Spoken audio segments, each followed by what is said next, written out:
गांव में है सास ससुर। मानव दरभंगा के एक छोटे से गांव से था।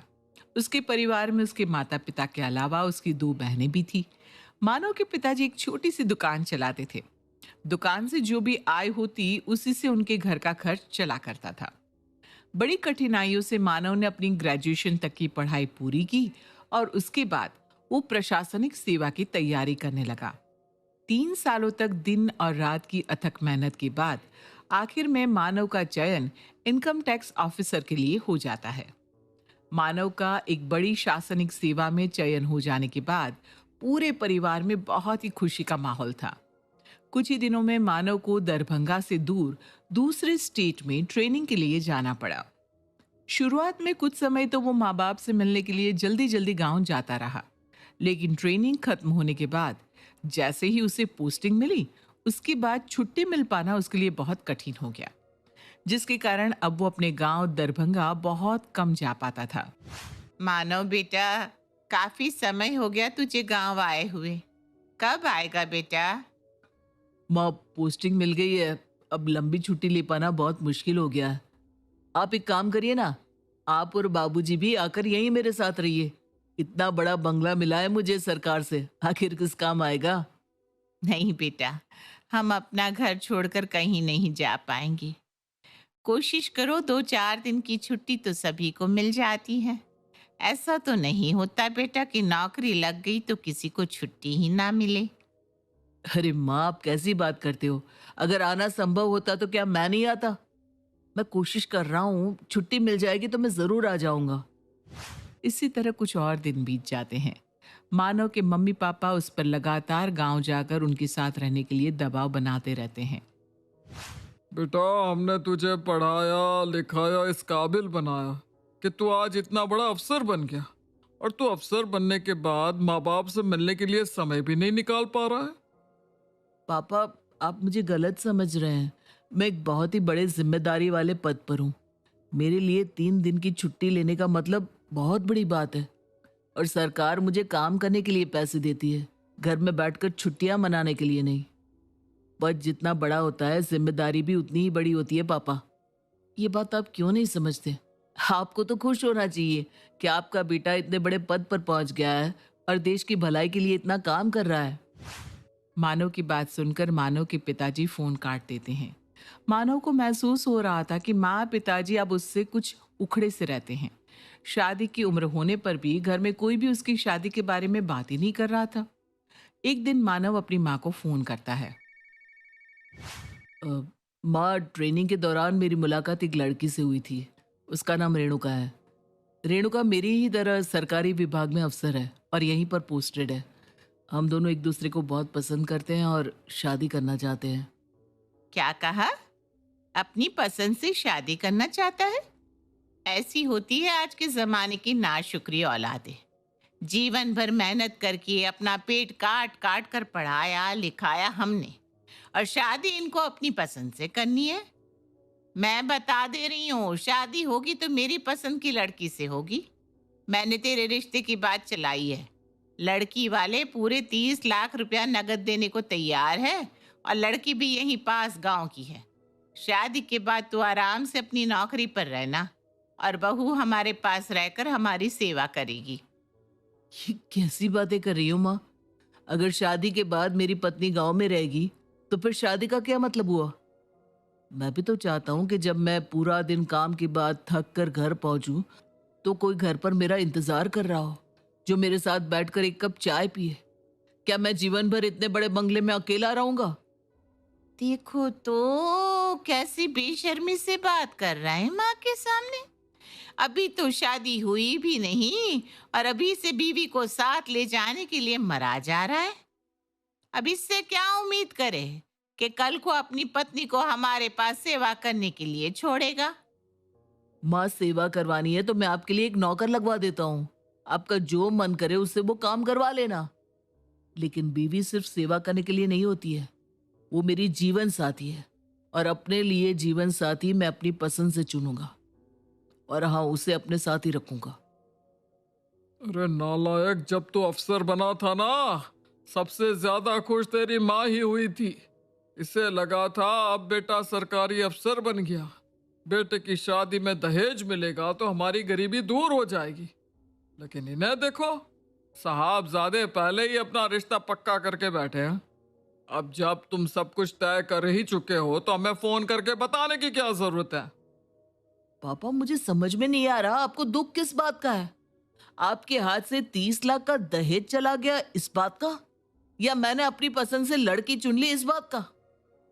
मुझे बड़ा अफसोस हो रहा है आप लोगों की सोच पर। आप इस तरह से सोच भी कैसे सकते हैं पापा? और मैं पैसों के लिए किसी भी ऐसी वैसी लड़की से शादी नहीं करूंगा। शादी तो मैं रेणुका से ही करूंगा। अब आप लोग खुश हो या ना हो। बेटे के मुंह से ऐसी बातें सुनने के बाद मानव के माँ बाप बहुत नाराज हो जाते हैं और उसकी शादी में शामिल होने के लिए भी शहर नहीं आते। हालांकि मानव कई बार फोन करके उन्हें शादी में आने के लिए कहता है, लेकिन वे दोनों टस से मस होने को तैयार नहीं होते। अंत में माता पिता की उपस्थिति के बिना ही रेणुका और मानव शादी कर लेते हैं। चूंकि मानव और रेणुका दोनों ही अच्छे पदों पर नौकरी करते थे, इसलिए शहर में उन्होंने जल्द ही एक आलीशान मकान ले लिया था। रेणुका नौकरी पेशा थी, इसलिए घर में काम करने और खाना बनाने के लिए उन्होंने नौकर चाकर भी रखे हुए थे। कुल मिलाकर दोनों एक अच्छी ऐशो आराम वाली जिंदगी जी रहे थे। एक दिन मानव की बुआ उसके गांव वाले घर आती है। भाभी, अब तो मानव की नौकरी लगे भी 7-8 साल हो गए।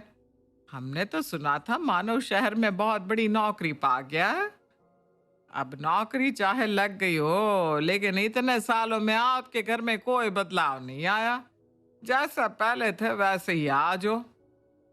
भैया पहले भी ये छोटी सी दुकान चलाते थे, आज भी वही चला रहे। आप लोगों को देखकर लगता नहीं कि आपका बेटा इतना बड़ा अफसर हो गया है। अब क्या कहें जीजी, आजकल के बच्चे माँ बाप से पहले अपने बारे में सोचते हैं। अब बेटे के बारे में आपको क्या ही बताएं। बड़े अरमानों से पाल पोस के बड़ा करा था। इकलौते बेटे को देखकर सोचते थे कल को पढ़ लिख जाएगा, अच्छी नौकरी लगेगी तो अपनी पसंद की दुल्हनिया ले आएंगे। आप ही बताओ हमने कौन सी गलत बात कह दी।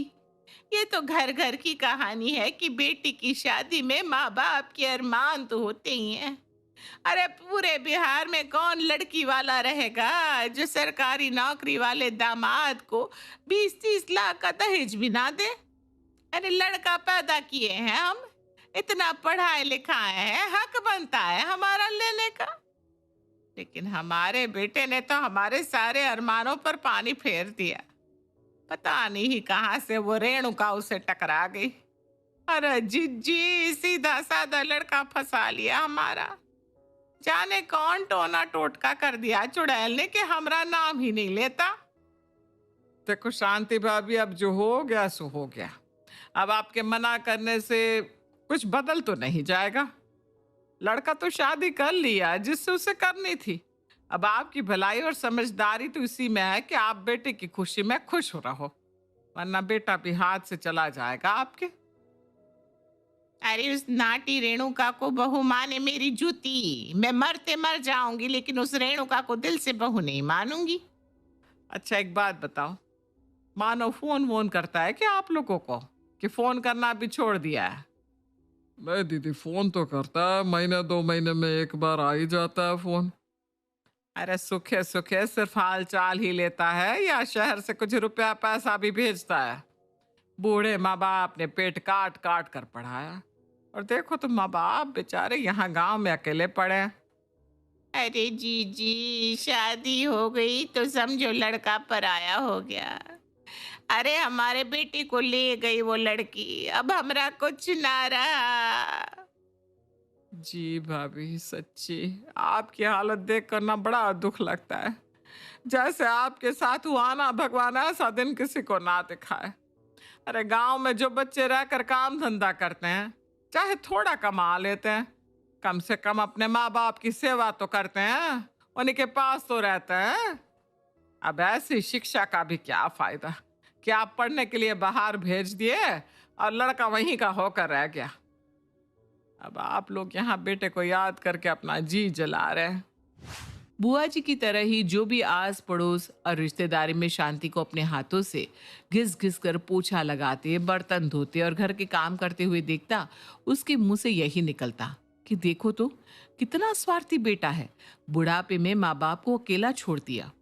धीरे धीरे पूरे रिश्तेदारी में ये बात फैल गई थी कि मानव ने अपने माँ बाप की सुध लेना छोड़ दिया है और वो शहर में अकेले मजे कर रहा है। धीरे धीरे समय बीतता है और मानव की पत्नी रेणुका एक प्यारी सी बेटी को जन्म देती है। बेटी के जन्म पर मानव और रेणुका बहुत खुश थे। उन्हें ऐसा लग रहा था जैसे सारे जहां की खुशियां उनकी झोली में आ गिरी है। सुनिए ना, हमारी शादी ऐसे ही सादगी से हो गई थी और आपके यहाँ का कोई रिश्तेदार भी आज तक हमसे मिला नहीं। क्यों ना हम बेटी के जन्म के लिए एक पार्टी दे और उसमें अपने सभी दोस्तों और रिश्तेदारों को बुलाएं। इसी बहाने सबसे मिलना जुलना भी हो जाएगा। आप ऐसा करिए ना, अपने खास खास रिश्तेदारों को टिकट भेज दीजिए, उन्हें आने में सुविधा हो जाएगी। सुझाव तो तुम्हारा बहुत अच्छा है रेणुका, तुम ठीक कहती हो। मैं भी लंबे समय से किसी से नहीं मिला हूँ। ऐसा करता हूँ, कार्ड छपा लेता हूँ और गांव में सभी रिश्तेदारों के यहाँ टिकट के साथ पोस्ट कर देता हूँ। लेकिन माँ बाबूजी आएंगे क्या? देखो रेणुका, मैं अपनी तरफ से एक बार और कोशिश करूंगा, बाकी जबरदस्ती तो मैं कर नहीं सकता। उनकी नाराजगी दूर करने का मेरे पास कोई तरीका नहीं है। ठीक है, मैं बस यही चाहता हूँ कि वो खुश रहे। अगर गांव में रहकर ही वो खुश है तो यही सही। जल्दी ही मानव बेटी की पार्टी के लिए